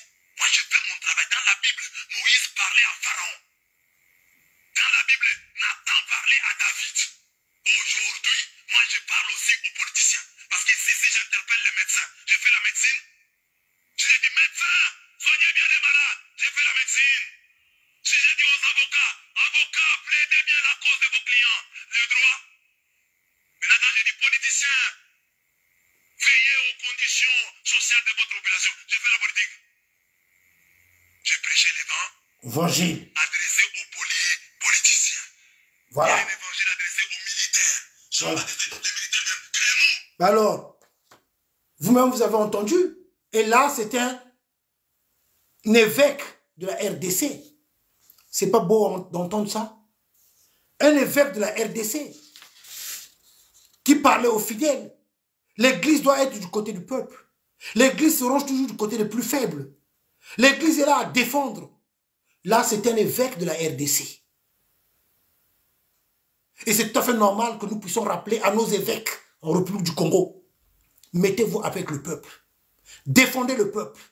Mettez-vous, rangez-vous du côté des plus faibles. Vous-même, vous savez que le peuple congolais souffre énormément. Que Sassou Nguesso maltraite la population congolaise. Que Sassou Nguesso fait souffrir le peuple congolais. Que la population congolaise est de la pauvreté. Vous, les évêques en République du Congo, vous le savez. Maintenant, quand vous ne faites pas ce que vous devez faire, on doit vous le rappeler. De vous le rappeler où est le mal. De vous le dire où est le mal. Vous êtes Congolais, vous n'êtes pas Congolais. L'histoire de la terre, on ne rigole pas. La terre est sacrée.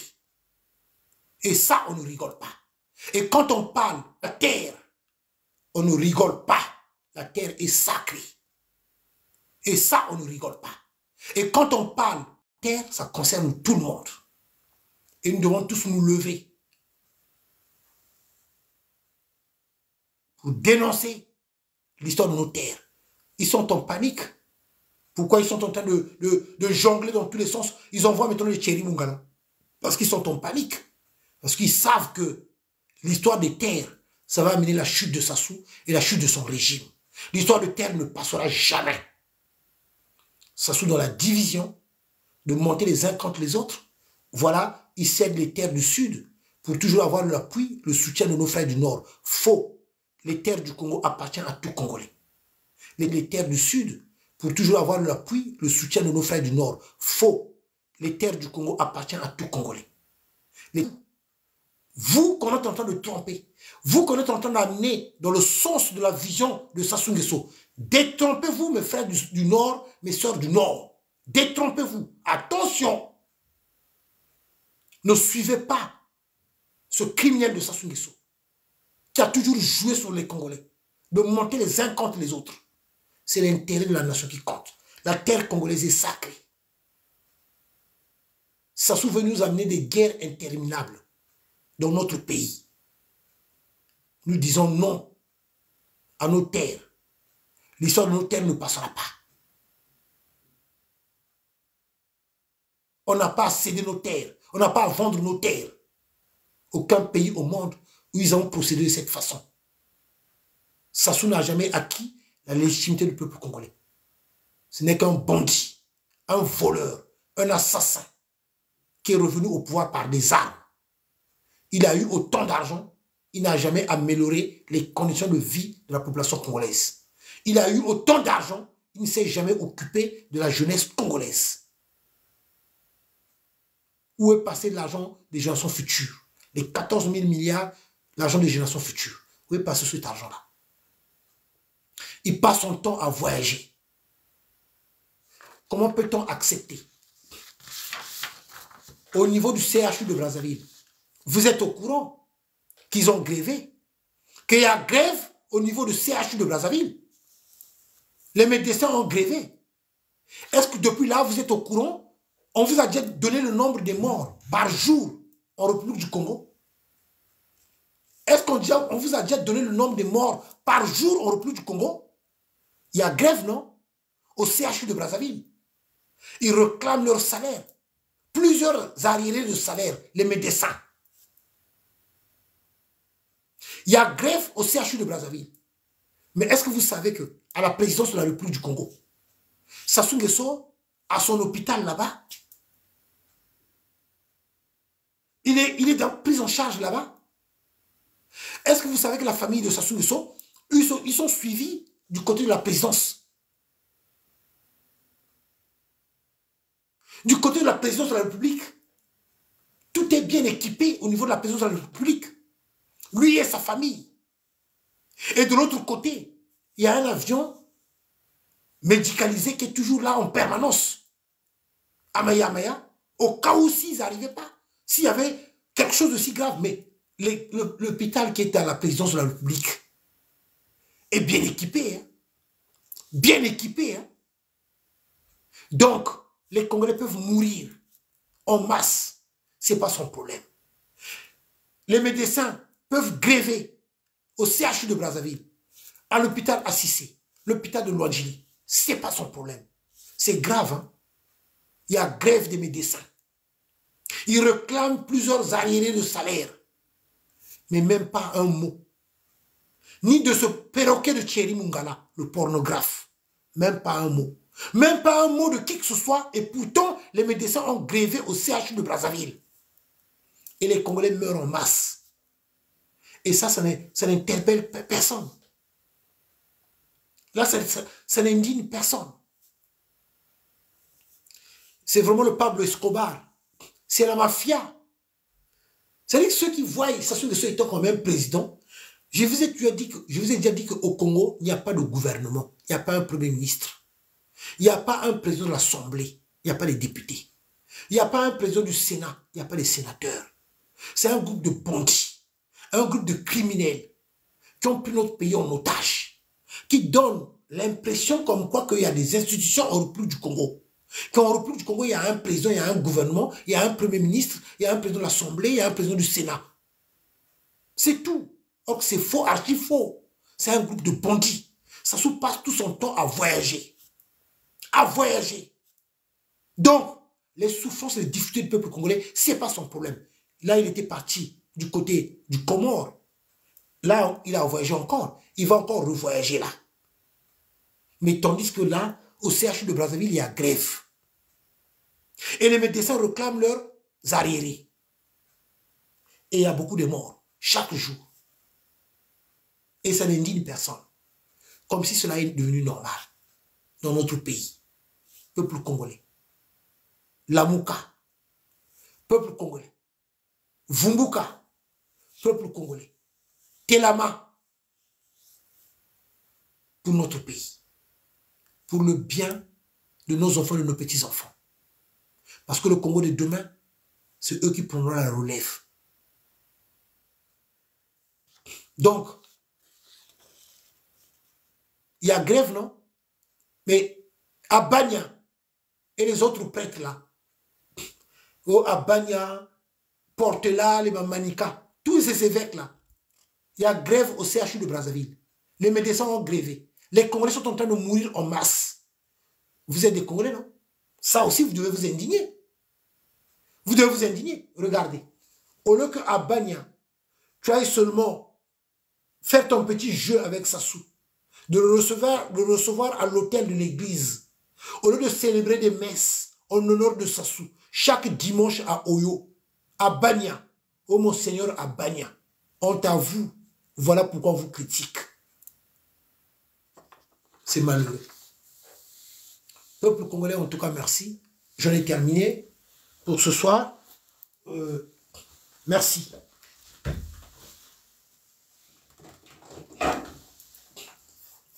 Que Dieu nous garde, que Dieu nous protège. En tout cas, on sera toujours là pour parler sur notre pays. Ce sont des sacrifices que nous faisons. Que Dieu nous garde, que Dieu nous protège. En tout cas, un grand merci à ceux qui nous soutiennent spirituellement et moralement. Un grand merci à vous. Nous serons toujours là. Mais je félicite et je remercie ceux qui se servent des réseaux sociaux dans le bon sens. Les réseaux sociaux sont devenus une force. Prévenez que le message passe. C'est pour cela que Sassou Nguesso est tellement dérangé. Et il envoie ses ces pions pour venir contredire, dire certaines choses, parce que le message passe. Nous allons maintenir la pression jusqu'à la chute de Sassou et de son régime. Voilà ce que je voulais dire. En tout cas, un grand merci. Je suis à la fin. Que Dieu nous garde. Maintenant, toujours par le Saint cardinal Émile Biaïna, celui-là qui avait été assassiné le 22 mars 1977, enterré vivant par Sassou Nguesso. Voilà. Oui, Chris, mon jeune frère Chris, nous allons maintenir la pression. Nous allons maintenir la pression, mon jeune frère Chris. Nous allons maintenir la pression. Voilà ce que je voulais dire. En tout cas, merci. Que le Saint cardinal veille sur nous. Ingeta. Saint cardinal Émile Biaïna sont subito. Saint cardinal Émile Biaïna sont subito. Saint cardinal Émile Biaïna sont subito. Merci, chers compatriotes, merci. À très bientôt. Et à vous, les amis du Congo, merci. Au revoir. Merci à vous, Ingeta. Salut, Chris. Au revoir. Merci.